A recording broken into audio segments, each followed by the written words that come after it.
बहुत बहुत स्वागत है आप सभी का study with Swati YouTube channel पर। दोस्तों, आज के अपने इस वीडियो में हम बात करेंगे BEd first semester CSJMU university of Kanpur की। तो यहाँ पर बीएड फर्स्ट सेमेस्टर से जो आपका कंपलसरी पेपर है, पेपर 2, यानी ये आपका द्वितीय प्रश्न पत्र है, सोशियोलॉजिकल पर्सपेक्टिव ऑफ एजुकेशन, यानी शिक्षा के समाजशास्त्रीय परिप्रेक्ष्य। तो यहाँ पर बीएड फर्स्ट सेमेस्टर का जो पेपर 1 था वो कंप्लीट कराने के बाद बीएड सेकंड पेपर जो है आपका बीएड फर्स्ट सेमेस्टर से सेकंड कंपलसरी पेपर जो है उसको हम कंप्लीट करा रहे थे। और यहाँ पर हमने प्रीवियस वीडियो में यूनिट फर्स्ट यूनिट सेकंड जो है वो पूरी तरह से कंप्लीट करा दी थी। यूनिट फर्स्ट और सेकंड में जितने भी प्रीवियस ईयर में क्वेश्चन पूछे गए थे और जिनके आने की संभावना ज़्यादा है, बस उन्हीं को मैंने इंक्लूड किया था, आपको एक्स्ट्रा कुछ भी नहीं पढ़ना था। तो यहाँ पर जैसा कि आप सभी को पता है, CSJMU बीएड फर्स्ट सेमेस्टर के जो पेपर हैं वो 6 मार्च से कंडक्ट कराए जा रहे हैं। तो पहला पेपर जो था वो आपका 6 मार्च को था, दूसरा पेपर आपका 14 मार्च को है, यानी पेपर 2। तो यहाँ पर हम पेपर 2 को ही कंप्लीट करा रहे हैं और आज के अपने इस वीडियो में हम यूनिट 3 को कंप्लीट कराने वाले हैं। चूँकि हम हर एक वीडियो में हर एक यूनिट को जो भी इम्पोर्टेंट क्वेश्चन प्रीवियस ईयर में है और जिनके आने की संभावना ज़्यादा है, बस उन्हीं को हम इंक्लूड कर रहे हैं। तो यहाँ पर यूनिट 3 से आज का हमारा टॉपिक है शैक्षिक अवसरों की असमानता, यानी इक्वालिटी ऑफ एजुकेशनल अपॉर्चुनिटीज़। तो यहाँ पर इस टॉपिक से संबंधित जितने भी आपके शॉर्ट और लॉन्ग क्वेश्चन पूछे जाएंगे उन्हीं को हम रख रहे हैं। शॉर्ट क्वेश्चन जैसा कि आप सभी को पता है 9 शॉर्ट क्वेश्चन आएंगे और 2 आपके लॉन्ग क्वेश्चन जो है पूछे जाएंगे और 9 क्वेश्चन, ईच क्वेश्चन आपका 5 मार्क्स का है। ध्यान रखिएगा, लॉन्ग जो है आपका 15 मार्क्स का है और ये शॉर्ट 5 मार्क्स का है।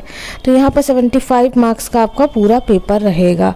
तो चलिए दोस्तों, आज के अपने इस वीडियो में यूनिट 3 को कंप्लीट कराएंगे। नेक्स्ट वीडियो में हम यूनिट 4 को कंप्लीट कराएंगे, चूँकि लगभग 10 से 12 इंपॉर्टेंट क्वेश्चन ही हम रख रहे हैं। तो यहाँ पर बीएड फर्स्ट सेमेस्टर की अगर हम बात करें तो यहाँ पर paper 2 psychological perspective of education, देखिए यूनिट फर्स्ट में ये सारी चीज़ें, यूनिट सेकंड थर्ड ये सारी चीज़ें हैं, इनको भी आप देख सकते हैं। ये वही सारी चीज़ें हैं जो हम कंप्लीट कराने वाले हैं यूनिट 3 में। तो यहाँ पर प्रीवियस ईयर का पेपर भी आप देख लीजिए। BEd first semester examination March April 2021-22 का सोशियोलॉजिकल पर्सपेक्टिव ऑफ एजुकेशन, जो कि आपका MCQ बेस्ड पर जो है पूछा गया था। तो यहाँ पर तो आपका सब्जेक्टिव पेपर होगा, इसलिए हम इन क्वेश्चन को स्किप कर रहे हैं और हम अपने शॉर्ट और लॉन्ग क्वेश्चन को ही रख रहे हैं, क्योंकि आपका सब्जेक्टिव पेपर है। तो यहाँ पर पहला हम इम्पोर्टेंट क्वेश्चन देख लेते हैं। दीर्घ इसलिए देख रहे हैं, पहले दीर्घ और लघु यानी लॉन्ग और शॉर्ट क्वेश्चन हम मिक्सअप बता रहे हैं जो प्रीवियस ईयर में ज़्यादा पूछे गए हैं। तो जैसे पहला क्वेश्चन है, सार्वभौमिक एवं समावेशी शिक्षा में शिक्षण अधिगम प्रक्रिया को रोचक एवं प्रभावपूर्ण बनाने में शिक्षक की भूमिका की विवेचना कीजिए। ये क्वेश्चन पूछा था। तो यहाँ पर इसका आंसर दिया है कि सार्वभौमिक अर्थात विश्व एकता की शिक्षा आज की सबसे बड़ी आवश्यकता है। यदि संसार के सभी लोग अपने आपसी मतभेदों को एक एक करके कम करें तथा एकता व शांति के आदर्शों के अंतर्गत एकताबद्ध हो जाएं, तो विश्वव्यापी आतंकवाद, गरीबी, अशिक्षा आदि समस्याओं का समाधान हो जाएगा। सार्वभौम एवं समावेशी शिक्षा अधिगम की प्रक्रिया में शिक्षक की भूमिका बहुत ही महत्वपूर्ण होती है, क्योंकि इससे सभी बालकों की विशिष्ट आवश्यकताओं का भी ध्यान रखना होता है एवं तदनुसार शिक्षा की व्यवस्था करनी होती है, लेकिन साथ ही साथ उन्हें उनकी विशिष्टता का एहसास जो है न कराते हुए अन्य सामान्य बालकों की तरह ही समझना होता है। यदि शिक्षक जो है बालक के दृष्टिकोण का सम्मान नहीं करता, तो बालक के परिवेश के प्रति संवेदनशील नहीं है, तो बच्चे को अपने समाज संस्कृति के प्रति उसका दृष्टिकोण बदल जाता है एवं वह अपने को अक्सर दीनहीन समझने लगता है, जिसका परिणाम विद्यालय से पलायन के रूप में सामने आता है। ये सारी चीज़ें जो हैं शिक्षा के सार्वभौमिक एवं समावेशी शिक्षा में शिक्षण अधिगम प्रक्रिया के बारे में जो है बताया गया है। तो यहाँ पर थोड़ी और चीज़ें हैं, आप चाहें तो इन्हें जो है पढ़ सकते हैं। आगे बढ़ते हैं, आगे भी वही सारी चीज़ें दी हुई हैं कि किस तरह से जो सार्वभौमिकरण है और जो समावेशी चीज़ें हैं, इसके आधार पर हम बालक को जो है शिक्षित करते हैं। तो ये सारी चीज़ें जो है आगे यहाँ पर देखिए, ये पॉइंट दिया है कि समावेशी एवं सार्वभौम शिक्षा में शिक्षक की महत्वपूर्ण भूमिका होती है, परंतु इसके लिए सबसे पहले शिक्षक को स्वयं गुणों से युक्त होना तथा शिक्षा का शिक्षक का हृदय जो है विशाल होना चाहिए, क्योंकि व्यापक दृष्टिकोण को अपनाने वाले शिक्षक ही बालकों में इस तरह की बात को आसानी से अंकित कर सकता है कि वह वर्ण, जाति, धर्म आदि व्यक्तियों को अलग नहीं कर सकते, लेकिन यह तो केवल निजी भावनाएं ही हैं जो एक दूसरे को अलग कर सकती हैं। ठीक है, तो इस तरह से हम कह सकते हैं कि एक शिक्षक को शिक्षित होना बहुत आवश्यक है एक बालक में समावेशी शिक्षा की प्रक्रिया को धारण करने के लिए। तो दोस्तों यहाँ पर ये सारी चीज़ें थी। ठीक है, तो इम्पॉर्टेंट क्वेश्चन इसलिए हो जाता है क्योंकि ये प्रीवियस ईयर में पूछा गया था। चलिए नेक्स्ट इम्पॉर्टेंट क्वेश्चन देख लेते हैं। नेक्स्ट इम्पॉर्टेंट क्वेश्चन पूछा गया था 2019 कानपुर यूनिवर्सिटी में। अंतर्राष्ट्रीय अवबोध से आप क्या समझते हैं? आज के युग में अंतर्राष्ट्रीय अवबोध के विकास हेतु शिक्षा का कार्य और शिक्षा की योजना कीजिए, अथवा यहाँ पर दिया है अंतर्राष्ट्रीय समझ की बाधाओं का वर्णन कीजिए, अंतर्राष्ट्रीय समझ की प्राप्ति में शिक्षक की भूमिका की विवेचना कीजिए। तो देखिए इस क्वेश्चन का आंसर हम यहाँ पर देख लेते हैं और इससे संबंधित जो लघु क्वेश्चन है उसे भी हम देखते चलेंगे। पूछा है कि अंतर्राष्ट्रीय अवबोध का वर्णन। तो जैसा कि हमें ज्ञात है कि 20वीं शताब्दी की सबसे बड़ी देन अंतर्राष्ट्रीयता की भावना है। इस भावना को अनुभव करना और अंतर्राष्ट्रीय संपर्क के लिए उपयुक्त बनाने का प्रयत्न करना आज की भारी समस्या है। विश्व के राष्ट्रों के बीच बढ़ते अंतर्राष्ट्रीय संपर्क का अर्थ यह नहीं लगाया जा सकता है कि आज हम विश्व शांति के लक्ष्य को प्राप्त करने में सफल हो रहे हैं। आज भी तीसरे विश्व युद्ध की घटनाओं की आशंका बनी हुई है। यही सारी चीज़ें कि कुछ राजनीतिक और आर्थिक स्वार्थों को लेकर कुछ राष्ट्रों के बीच इतना अधिक तनाव बढ़ते देखा जा रहा है कि तीसरे विश्व युद्ध की भावना होने लगती है। ठीक है, तो ये सारी चीज़ें जो हैं दी हुई है अंतर्राष्ट्रीय अवबोध के बारे में। इसे आप जो है पढ़िएगा, थोड़ा सा वीडियो पॉज करके इन चीज़ों को आप स्क्रीनशॉट लीजिए, आपके पास सीरीज़ वगैरह हो, बुक वगैरह हो, क्योंकि हमारा लक्ष्य है कि हम क्वेश्चन प्रोवाइड कराएं, आंसर भी आपको बताते चले कि आपके पास अगर बुक वगैरह ना हो तो यहाँ से भी आप स्क्रीनशॉट लेके पढ़ सकते हैं। नेक्स्ट इंपॉर्टेंट क्वेश्चन दीर्घ संख्या यहाँ पर दिया है कि अंतर्राष्ट्रीय समझ को परिभाषित कीजिए, इसके विकास के साधन के रूप में शिक्षा की विवेचना कीजिए। तो ये आपका कानपुर यूनिवर्सिटी 2016 में पूछा गया था। यहीं पर इससे संबंधित अगला क्वेश्चन है कि अंतर्राष्ट्रीय भावना के प्रसार में यूनेस्को की भूमिका का मूल्यांकन कीजिए। ये 2005 और 7 में पूछा गया था।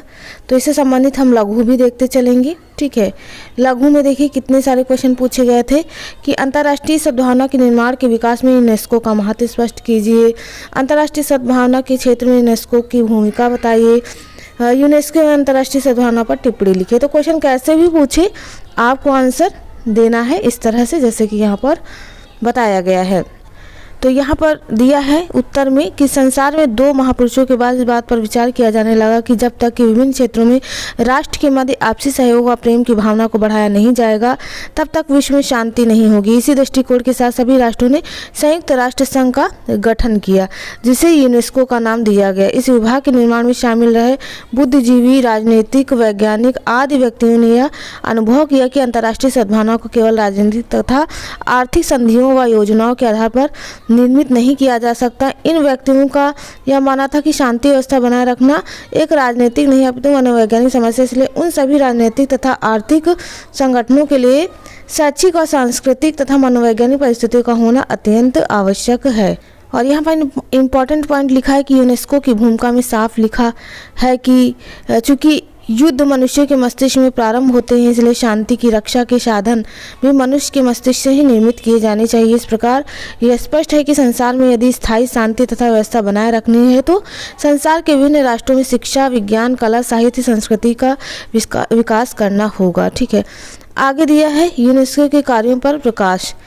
चूँकि ये क्वेश्चन आपका 4-5 तरीके से घुमा के पूछा है तो हम इसको भी देख लेते हैं। यूनेस्को के उद्देश्य और कार्य कौन कौन से हैं, तो यहाँ से हम देखेंगे यूनेस्को के कार्य। तो कार्यों में कई सारे पॉइंट हैं, पहला देख लेते हैं। पहला दिया यूनेस्को इस बात का प्रयास करता है कि विभिन्न देशों के बीच जो संदेह, भय, प्रतिस्पर्धा का वातावरण है वह दूर हो जाए तथा उनके आपसी संबंध प्रगाढ़ हो सके। यूनेस्को का एक प्रमुख कार्य इस बात का प्रयास करता है कि संसार के पिछड़े देशों में अशिक्षा व निरक्षरता को दूर किया जा सके। यूनेस्को शोध कार्यों के लिए अधिक से अधिक सहायता देता है, जो शोध कार्य अधिक मात्रा में हो सके। ठीक है, इसी तरह के अन्य पॉइंट है कि यूनेस्को द्वारा राष्ट्रों को विद्या के प्रचार के लिए आर्थिक सहायता प्रदान की जाती है। इसमें कई सारे पॉइंट हैं, आप इन पॉइंटों को खुद से भी पढ़ सकते हैं, इन पॉइंटों को आप देख लीजिए। ठीक है, तो इम्पॉर्टेंट है क्वेश्चन, इसको आप स्किप मत करिएगा। चलिए आगे देख लेते हैं नेक्स्ट इंपॉर्टेंट क्वेश्चन कि वैश्वीकरण से आप क्या समझते हैं। वैश्वीकरण के गुण दोष बताइए, बहुत इंपॉर्टेंट है, 2019 कानपुर यूनिवर्सिटी में पूछा गया था बीएड फर्स्ट सेमेस्टर में। तो वैश्वीकरण यानी ग्लोबलाइजेशन को देख लेते हैं। वैश्वीकरण जो है वह शब्द आंग्ल शब्द ग्लोबलाइजेशन का हिंदी रूपांतरण है तथा इसके लिए भूमंडलीकरण शब्द का भी प्रयोग किया जाता है। इन सभी शब्दों या पदावली से अभिप्राय एक ऐसी प्रक्रिया से जिसमें दूरी या अन्य प्रकार के अवरोधों को दूर कर विश्व के सभी व्यक्तियों को अधिक से अधिक निकट आने तथा अंतर्निर्भर रखने पर जोर दिया जाता है। इसके अर्थ से और अच्छी तरह परिचित होने के लिए अब कुछ परिभाषाएं भी हम देख लेंगे। तो यहाँ पर कई सारी जो है ऑथर्स की परिभाषाएं हैं। प्रसिद्ध समाजशास्त्री एवं एंथोनी गिडेंस के अनुसार वैश्वीकरण दूरी और समय को सीमित करने का एक ऐसा प्रयास है जिसमें संप्रेषण के माध्यम से तुरंत ही पूरे विश्व में एक साथ ज्ञान और संस्कृति का आदान प्रदान किया जा सकता है। इसी तरह से लूप्स और डेविस हेल्ड और एंथोनी मैकग्रा की परिभाषाएं भी दी हैं, इन्हें आप देख सकते हैं। तो परिभाषाओं की बात करें तो लॉन्ग में 2 परिभाषा और शॉर्ट के लिए 1 परिभाषा तो आपको याद होनी ही चाहिए। ठीक है, उपरोक्त परिभाषाओं के आधार पर परिणाम भी निकाले जा सकते हैं।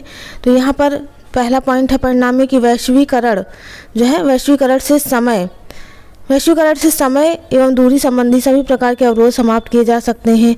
वैश्वीकरण को संभव बनाने में संप्रेषण की आधुनिकतम प्रणाली ने जो महत्वपूर्ण योगदान दिया उसको जो है गति और कुशलता प्रदान की जा सकती है। वैश्वीकरण का उद्देश्य संसार के सभी व्यक्तियों और समुदायों के बीच ज्ञान और संस्कृति का आदान प्रदान करना है।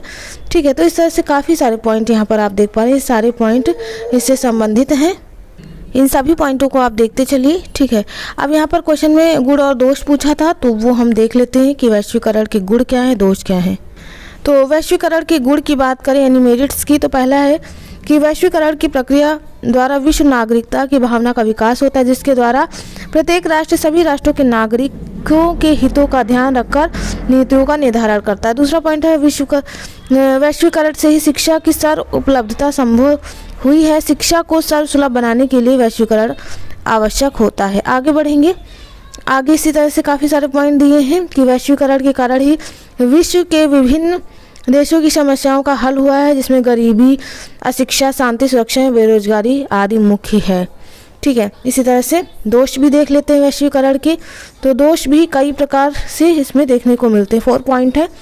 1 पॉइंट देखते हैं वैश्वीकरण के कारण आज शिक्षक एवं छात्र के संबंध समाप्त हो रहे हैं। दूसरा पॉइंट है भारत में शिक्षा के क्षेत्र में अंग्रेजी का इतना प्रचलन हो गया कि अन्य भाषाओं के अस्तित्व पर जो है सवाल खड़ा हो गया है। तीसरा है बालकों में इंटरनेट के बढ़ते प्रयोग के कारण उनका सांस्कृतिक विकास बाधित हो रहा है। चौथा है कि वैश्वीकरण के कारण दूरस्थ शिक्षा का प्रचलन जो है वो बढ़ गया है। तो ये सारे दोष हैं वैश्वीकरण के संबंध में। ठीक है, तो इन्हें आप जरूर पढ़ लीजिएगा, इंपॉर्टेंट क्वेश्चन हो जाता है आपके एग्जाम के पर्पज से। नेक्स्ट क्वेश्चन देखते हैं। क्वेश्चन है आपका जो कि 2019 में पूछा गया था। तो क्वेश्चन कुछ इस तरह से पूछा गया था कि अंतर्राष्ट्रीय समझ की बाधाओं का वर्णन कीजिए।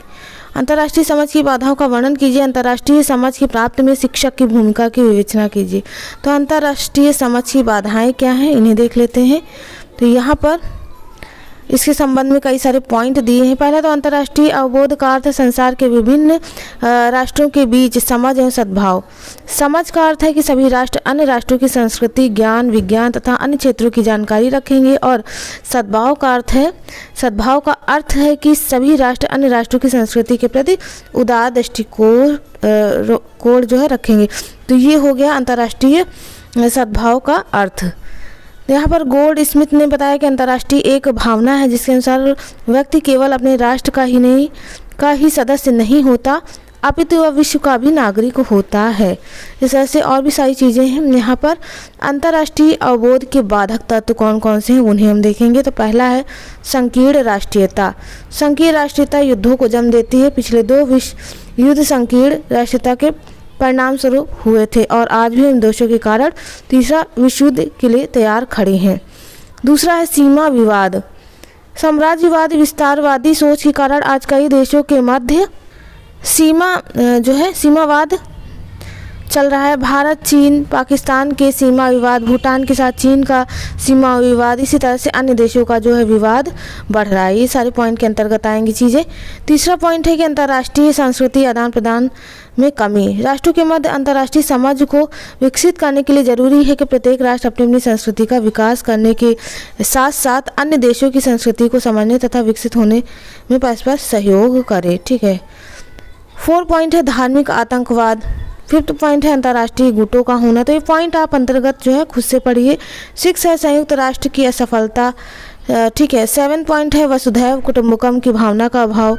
ये सारी चीज़ें आ जाएंगी। 8th पॉइंट है विभिन्न राजनीतिक विचारधाराएं। ठीक है। तो इस तरह से इतने पॉइंट थे, 8 पॉइंट थे। इन सभी को आप जो है एक नज़र में देख लीजिएगा, पढ़ के आंसर दीजिएगा, रटने की ज़रूरत नहीं है। नेक्स्ट इंपॉर्टेंट क्वेश्चन है यहाँ पर लघु शैक्षिक अवसरों की समानता पर टिप्पणी लिखिए।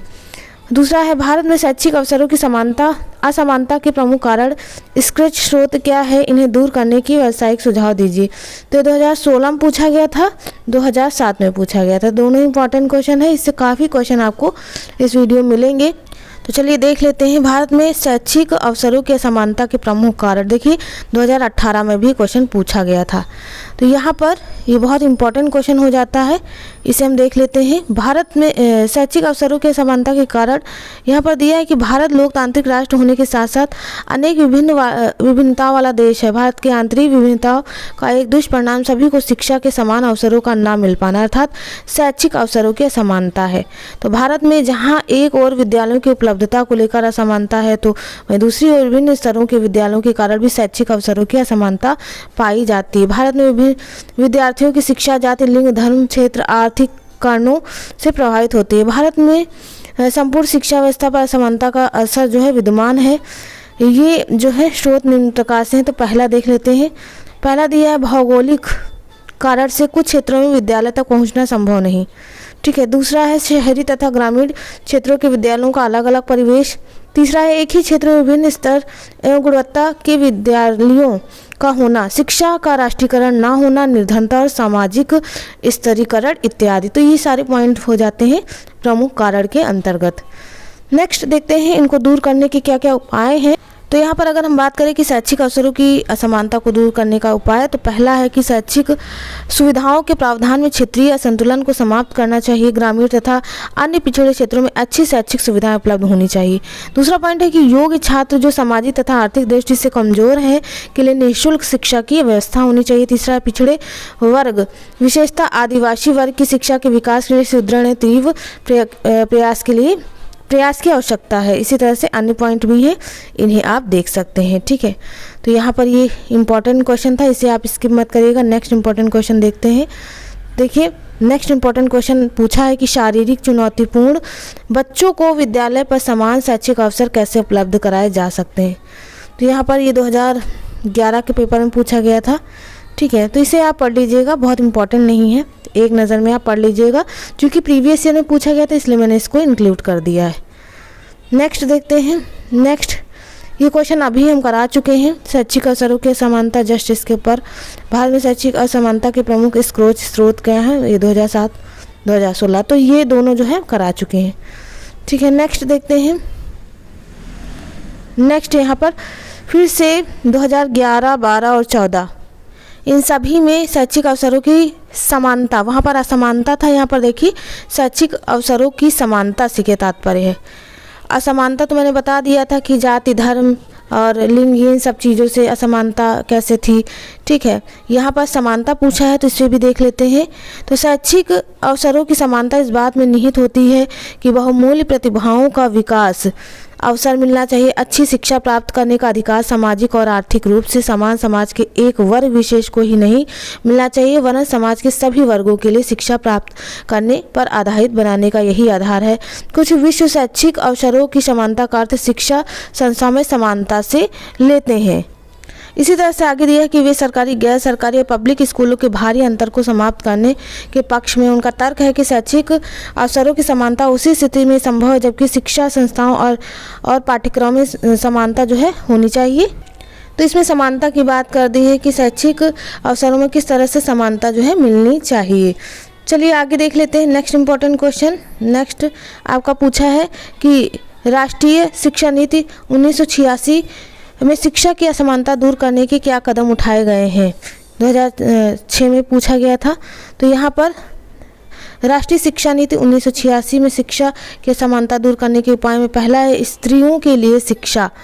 इसमें क्या बताया गया था कि नारी शिक्षा के विकास के विभिन्न प्रकार के पाठ्यक्रमों का निर्माण किया जाए, निरक्षरता उन्मूलन, व्यावसायिक शिक्षा, पोषण और कल्याण, गृह कला, गृह प्रबंधन, इन सभी की जो है उनको गैर पारंपरिक पाठ्यक्रमों के निर्माण की आवश्यकता को अनुभव कराया जाए। दूसरा है अनुसूचित जाति एवं जनजाति की शिक्षा। इसमें जो है इस तरह से इनको छात्रवृत्तियों, प्रौढ़ शिक्षा कार्यक्रमों के द्वारा इन पुरुषों व स्त्रियों को शैक्षिक समानता का अवसर प्रदान कराया जाए, यानी अनुसूचित जाति जनजातियों को। अगला है यहाँ पर अन्य पिछड़े वर्गों की शिक्षा। इन 3 लोगों पर ज़्यादा ध्यान दिया गया 1986 में, यानी स्त्री शिक्षा, अनुसूचित जाति एवं जनजाति और पिछड़े वर्गों की शिक्षा।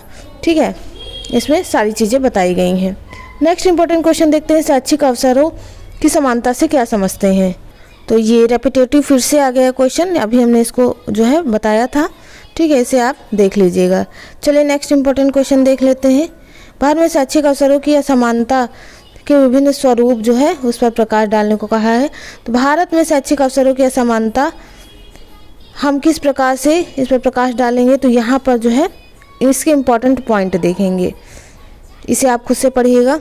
तो यहाँ पर पहला पॉइंट दिया है, विकलांग छात्रों को 8वीं कक्षा तक राज्य सरकार से तथा 9वीं कक्षा से आगे केंद्रीय सरकार के द्वारा छात्रवृत्ति प्राप्त होती है। 1975-76 में एकीकृत बाल कार्यक्रम को प्रारंभ किया गया, जिसका उद्देश्य ग्रामीण, आदिवासी और शहरी क्षेत्रों में कमजोर वर्गों के बच्चों व गर्भवती महिलाओं के लिए अनेक सेवाएं प्रदान करना। ठीक है, ये सारी चीज़ें आ जाती हैं। आगे दिया है कि कार्यक्रम में पूरक भोजन को भी स्थान दिया जाए, यानी आप सभी जानते हैं MDM। कमजोर वर्ग के बालकों को स्वास्थ्य संबंधी सुरक्षा प्रदान करने में प्रयास किए जा रहे हैं। बालकों के लिए अनौपचारिक विद्यालय, पूर्ण शिक्षा व अशिक्षित माताओं के लिए प्रौढ़ शिक्षा कार्यक्रमों का विकास भी इन कार्यक्रमों का अंग है। तो ये सारे पॉइंट आ जाते हैं, इन्हें आप देखिएगा। चलिए नेक्स्ट इंपॉर्टेंट क्वेश्चन देखते हैं यहाँ पर, जो कि पूछा है शिक्षा आयोग 1964-66 तथा शैक्षिक अवसरों की समानता के लिए सुझाव। देखिए ये कितना इंपॉर्टेंट क्वेश्चन है। हर जगह जो है शैक्षिक अवसरों की समानता असमानता से प्रश्न बन रहा है और प्रीवियस ईयर में इनसे कितने क्वेश्चन पूछे गए हैं। तो यहाँ पर शिक्षा आयोग 1964-66 द्वारा शैक्षिक अवसरों की समानता के क्या सुझाव है। तो पहला पॉइंट है कक्षा 1 से 8 तक की शिक्षा सभी के लिए निःशुल्क की जाए। चौथी पंचवर्षीय योजना 1969 से 74 के अंत तक 1 से 5 तक कक्षा की शिक्षा निःशुल्क कर दी जाए। ठीक है, दूसरा पॉइंट है कि प्राथमिक स्तर के छात्रों को निःशुल्क पाठ्य पुस्तकें एवं लेखन सामग्री निःशुल्क दी जाए। योग एवं निर्धन छात्रों को पुस्तकें खरीदने के लिए आर्थिक सहायता प्रदान की जाए। मानसिक रूप से कमजोर एवं दिव्यांग बालकों की शिक्षा की समुचित व्यवस्था की जाए।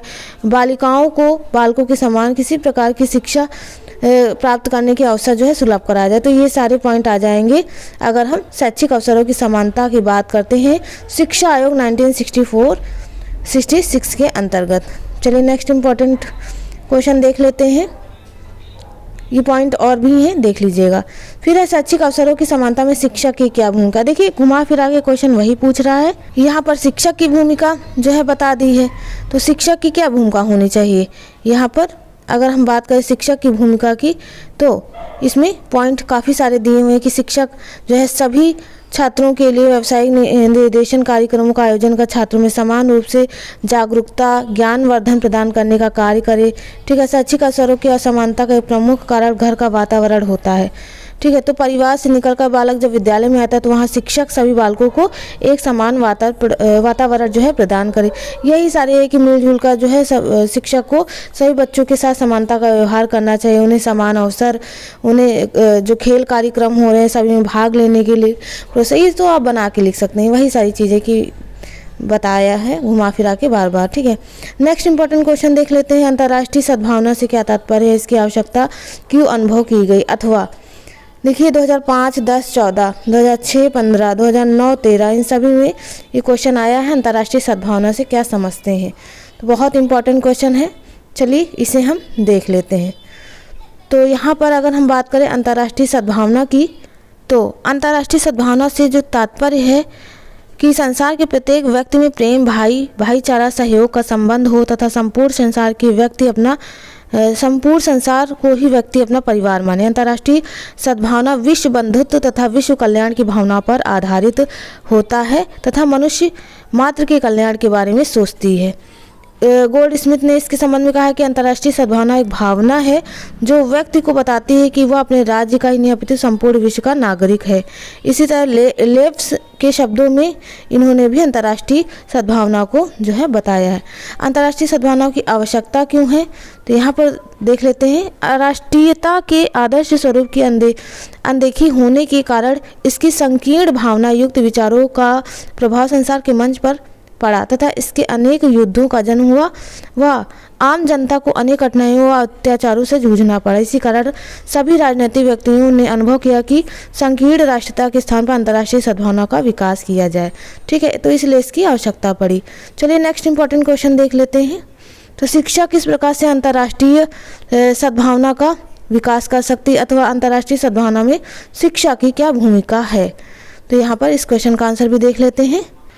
तो अंतर्राष्ट्रीय सद्भावना में शिक्षा की भूमिका यूनेस्को के द्वारा प्रकाशित टूवर्ड्स वर्ल्ड अंडरस्टैंडिंग पत्रिका में लिखा गया है कि स्कूल आसपास की संस्कृति में निहित सर्वोच्च तत्वों को व्यक्त कर सकते हैं और साधारणतया करते भी हैं। ये सत्य, ईमानदारी व निष्पक्षता में समाज के सामान्य स्तर से ऊंचे होने चाहिए और साधारणतः होते भी हैं। वे लोगों के मानदंडों और मूल्यों को काफ़ी ऊंचा उठाने का प्रयास करते हैं। इस प्रकार शिक्षा एक प्राथमिक उद्देश्य अंतर्राष्ट्रीय सद्भावना का विकास करना। तो आप सभी जानते हैं शिक्षा के द्वारा ही सारी चीज़ें संभव हैं। ठीक है, इन्हें आप पढ़ लीजिएगा। चलिए नेक्स्ट इंपॉर्टेंट क्वेश्चन देख लेते हैं। पूछा है कि विद्यालय को समाज से जोड़ने में शिक्षक की भूमिका पर प्रकाश डालिए। दूसरा है विद्यालय और समाज में निकट संबंध स्थापित करने में शिक्षकों की क्या भूमिका होती है। तो स्कूलों को समाज से जोड़ने में शिक्षक की भूमिका किस प्रकार है, यहाँ पर हम देखेंगे। तो यहाँ पर दिया है कि जो विद्यालय है वह समाज का लघु रूप है। विद्यालय में शिक्षक की केंद्रीय भूमिका होती है। इस प्रकार शिक्षक की समाज में महत्वपूर्ण एवं अग्रणी भूमिका होती है।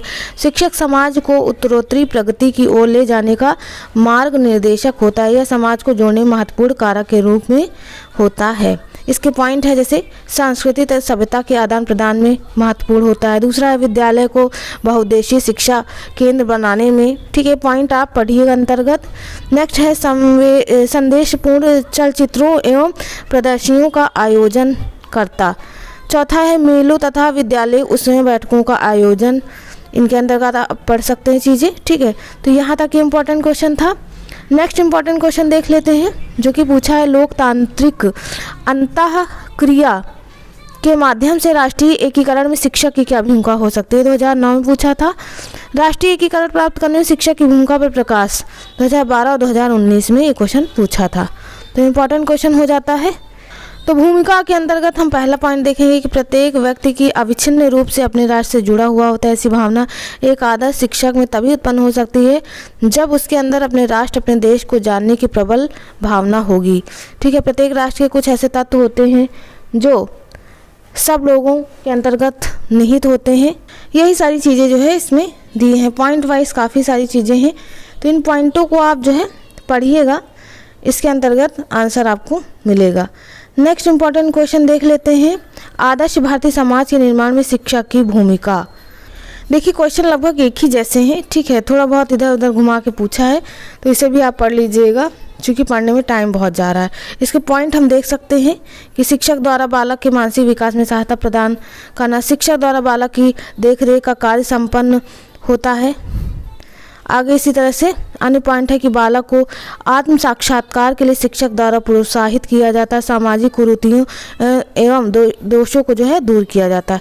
तो इतने पॉइंट थे, 4 ही पॉइंट थे। इनके अंतर्गत पढ़ के अपने आप इस क्वेश्चन का आंसर आप दे सकते हैं। तो दोस्तों आज के इस वीडियो में हमारी जो यूनिट 3 थी वो कंप्लीट हो गई है। जितने भी इम्पोर्टेंट क्वेश्चन जो हैं पूछे गए थे या बन सकते हैं उन सभी को मैंने इंक्लूड कर दिया। इसके बाहर आपको कुछ भी नहीं पढ़ने की ज़रूरत, बस इतना पढ़ लीजिए काफ़ी है। चलिए दोस्तों, मिलते हैं अपने एक नेक्स्ट वीडियो में यूनिट 4 के साथ। तब तक के लिए आप सभी का बहुत बहुत धन्यवाद। Thank you friends, keep watching and share to others.